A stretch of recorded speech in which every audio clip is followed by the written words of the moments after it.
Hey guys, welcome to our second Shitpost Sunday. Today we're going to be talking about the up-and-coming Dreamworks Netflix original reboot of the 80s classic He-Man spin-off, She-Ra, Princess of Power.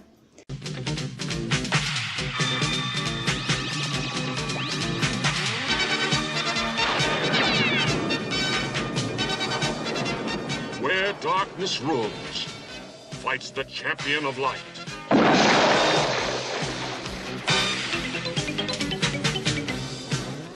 Where hope seems lost, there rides the rebellion. Together they stand ready against the dark, evil warriors of the Horde and their leader, the terrible Hordak. The rebellion, armed with hope and ancient powers against the force of an intergalactic army. This is the story of one who will become leader of the Great Rebellion. She-Ra, Princess of Power. Now, this cartoon, at the time of its release sometime in the 80s, was regarded as well before its time. It gave girls who enjoyed He-Man a female protagonist to look up to and respect. It did very well when it aired, and is still respected as a really good leap forward in female empowerment. It had the same kind of vibe that the Powerpuff Girls had, where you could watch strong female leaders beat up evil. It has the same kind of impact on the people who watched it as well. It makes you feel strong, tough, and really, really proud to be a girl. However, the new reboot is being highly discussed around the internet. Most of the articles I read have been really positive, but if you take a quick look at any of the comments or any 4chan or Reddit thread talking about it, there seems to be a lot of people upset. One of my friends, Juan, who actually was the one that urged me to make this video, had a very strong negative opinion. His main problem with the reboot is the character designs, which were revealed and advertised sometime last week. Personally, I think the designs are absolutely adorable, and I think they look really appealing. Juan, however, did not feel the same. We argued about this for some time, and later in the video, I'm actually going to be doing a full response to his arguments against the reboot, to show how petty the reasonings are behind disliking it. Now, there are some things he says that I can agree with. I don't think the character designs are better than the original, and I don't think they could even begin to reflect the original strength and character She-Ra had in the 80s. But I do think they're better looking this way in our modern, current time because of the female empowerment ideals and feminist preferences of our present day. I'm going to be mentioning 3 main arguments against the new She-Ra, and then I will be refuting those arguments with my own opinions and facts I've gathered around the internet. To start, we're going to be going back to character design. I've noticed a common argument against the new She-Ra design is that she looks really young, and by that I mean she has no breasts. She's rather flat-chested and looks a little boyish. I can definitely agree that the design makes her look boyish, but my main question to that would be, why does that matter? So what she doesn't have boobs? That doesn't mean she won't still be the awesome character we all remember. I would also say, because of the current state of the animation industry, such as the Cal Arts debacle, which I also have a video on, how can you expect any different? Simplistic character designs are simply a part of most animated shows now. Just think of it this way. Instead of animators taking the extra time and budget to draw in 2 bumps that She-Ra has on her chest, that time and money can be put towards making better fight scenes, or making better character interactions, things that are actually important for a show to be considered good. I think it's inherently sexist to immediately assume this reboot will be garbage just because they aren't drawing She-Ra's breasts anymore. However, I do agree that some of the character changes are a bit unnecessary. Have a look. Here's Bo, from the original She-Ra Filmation. Now, take a guess. Which image is the Reboot bow? I'll give you 5 seconds.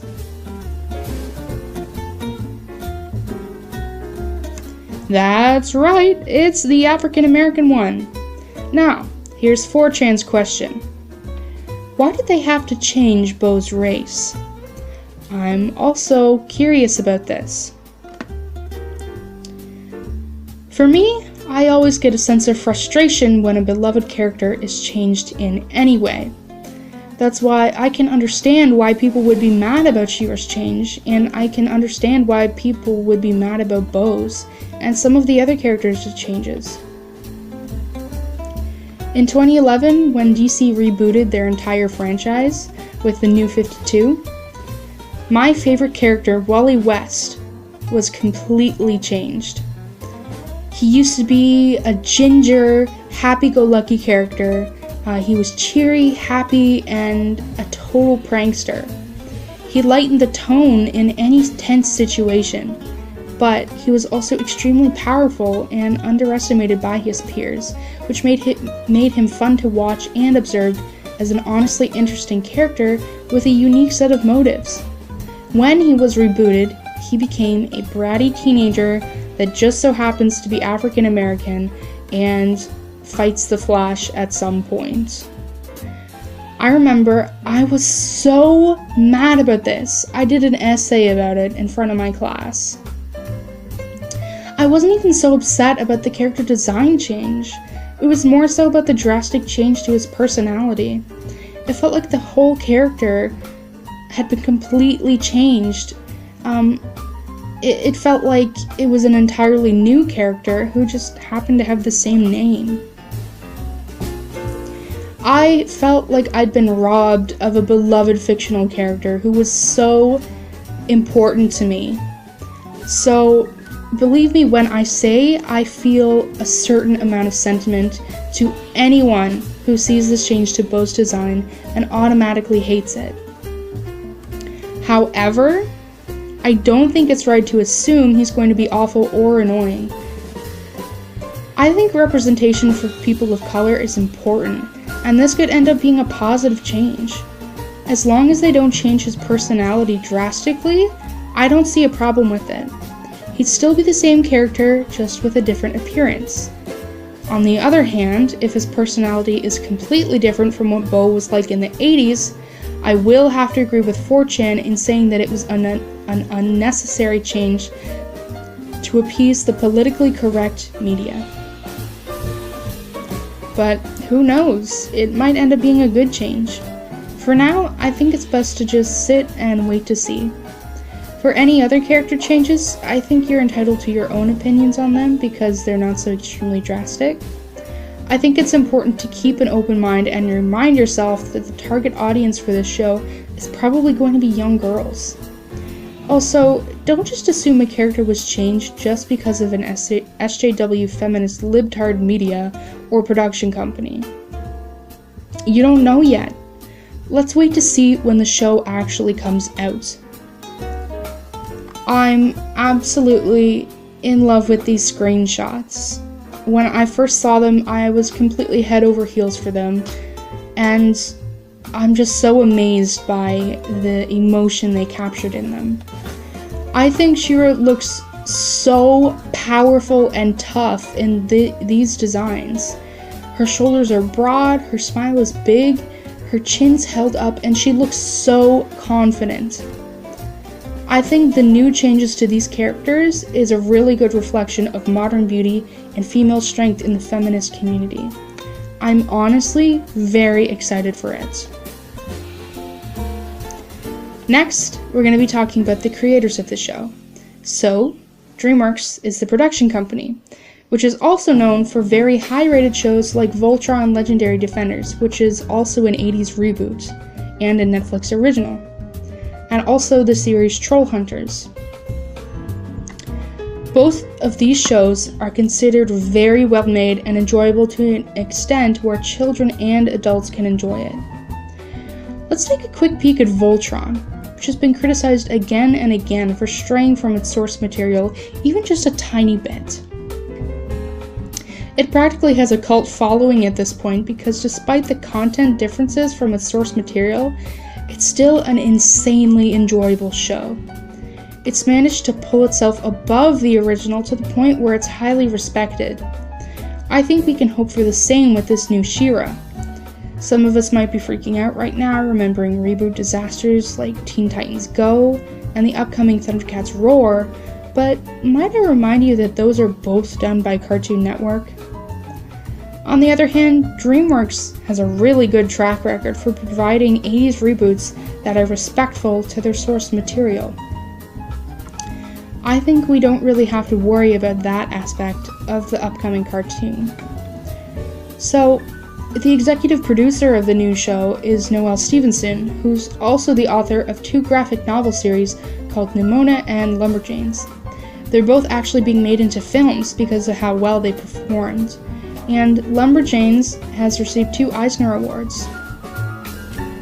So Noelle was actually born 6 years after the original show debuted, and despite not growing up with the show, she says she has a great respect for the original content and its unique appeal.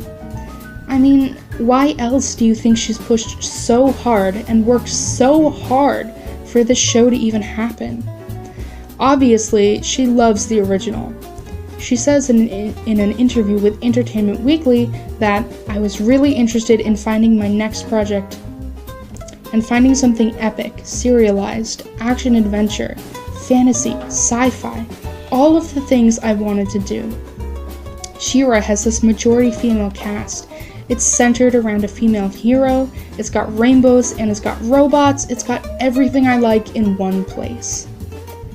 I think the producers of this show, and especially Noelle Stevenson, have a respect for the original content and will do a very good job of recreating it in a fashion that appeals to modern-day cartoon enthusiasts and the general public. If you still have doubts about how well the writing will be, a He-Man superfan and writer of multiple He-Man reference books, James Eddick, got a chance to read the series Bible and later in a He-Man message board said, "The writers of the series Bible clearly have a love and appreciation of the original Filmation show, or at least have done a lot of wonderful research and taken some of the best aspects of the original series. The story arc is truly epic. This show thankfully does not feature awful smart-ass snarky dialogue. The characters are very well defined, some far stronger than their original Filmation counterparts. As someone that loves the Filmation show, I'm very much looking forward to this new series. I honestly believe they're onto a winner."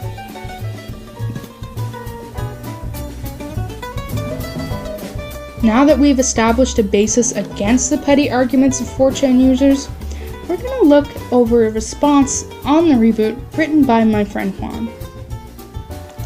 He says, "Women are portrayed as wise, cunning, beautiful, and also strong characters. For example, Farah from Overwatch, Kim Possible, Ash from Rainbow Six Siege, and She-Ra from the original series. All these female characters embody the strong feminine design that some, and I do mean some, women inspire to become. Yet I do disagree with the new She-Ra design that was previewed a day ago. The way she looks is more designed to look more like a masculine figure than a feminine figure, since the show is more focused on the female fans." He's basically saying there's already a lot of female role models in our pop culture, and then says the more masculine She-Ra design irks him because it is only showing an ideal that women, specifically feminists, would have, which would be that it's okay to not be a girly girl and to portray yourself as a strong and tough woman. His next point is as follows. Noelle Stevenson said that, "I haven't watched the old She-Ra series because I was born 6 years after it debuted." She even stated that She-Ra was ahead of its time, although this statement is false because back in the year 1985, feminists loved the original She-Ra cartoon and action figures that sold well too for little girls and boys alike. Noelle Stevenson should just leave this cartoon back to where it belongs and focus on something that is original and not a reboot. Here, he's complaining about the legitimacy of Noelle Stevenson's, or the executive producer of the reboot, passion for the original She-Ra. He misquotes an article that actually says she never grew up with the show because she was born 6 years after it debuted. I think it's pretty obvious she has watched the show. Why would you ever put so much effort into rebooting a show that you've never even seen? Other than that, he says the original show was well received in the 80s, so it should be left alone. I very much disagree with that statement, because shows like He-Man and She-Ra, as well as shows like Thundercats and Voltron, are very well loved by the people who grew up watching them throughout their childhood.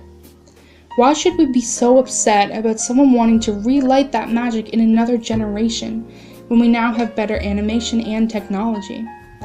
I think Juan and some other websites like 4chan and Reddit need to take off their nostalgia glasses. Next, he brings up the art style. The design and animation looks like a typical Tumblr requirement design and attaches this image. He says for an artist such as Noelle Stevenson to use this 2018 feminist art design just makes me sad and stricken about the poor art design, and don't get me started on that male character, cause look, I'm a homosexual, but that male character looks like a total faggot compared to the old male characters back in the day.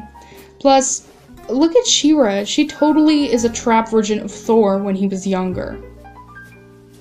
This is absolutely priceless. I find it really funny that he labels an entire art style as feminist just because they decided not to draw a woman's breasts too noticeably. I'm sorry to say, but this art style is pretty common nowadays. It's not so much about political agendas, and more so about animation budget and popular styles of art. I think it's ignorant to assume the artist and art style are feminist SJWs who just have an agenda to push. Other than that, I think it's crude to assume the worst of a character just from a screen grab. No matter how funny that last paragraph is, you really shouldn't judge a character just on how they appear. I think this is a perfect example of privileged people not liking something because it's somehow different than their own standards. Why are people angry at Noelle Stevenson when she clearly is doing her best and has had a very successful life? Because she's a female in power trying to push her feminist SJW agenda. Why can't we just assume she's a person really passionate about her art and her profession? Why do we automatically assume the absolute worst of her and her work? After getting that angry rant out, I'm going to close this video up by saying I think the new She-Ra will be a success. Despite the common throng of angry internet people who don't look at all the information put out, I think this cartoon will work. I think the writers will do a good job and respect the original appeal and aesthetic of the 80s Filmation. I'm certain that this will be an excellent show that young children can watch and enjoy, not as an SJW feminist cartoon, but as a uniquely enjoyable show that appeals to everyone because it is genuinely good. I trust Dreamworks to make this work, despite the roadblocks currently in their way. However, I think we should all keep an open mind until we see a trailer of some kind, or the actual show comes out. Right now, we're all just making a big fuss over some screenshots. I think for now, we should hold off on the really judgmental arguments, like Bo's new character design, until we actually get a chance to watch it. How can we make legitimate opinions without actually seeing the content? And that goes for me too. I'm not going to absolutely decide my opinion on this cartoon until it actually comes out and I can watch it.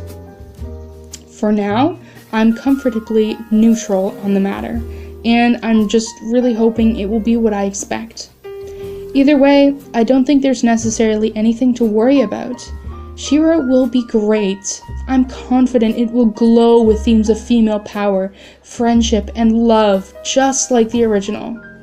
She-Ra and the Princesses of Power is bound to be a huge success. Anyways, that's the video. I know it was pretty long, but thanks for watching if you made it all the way to the end.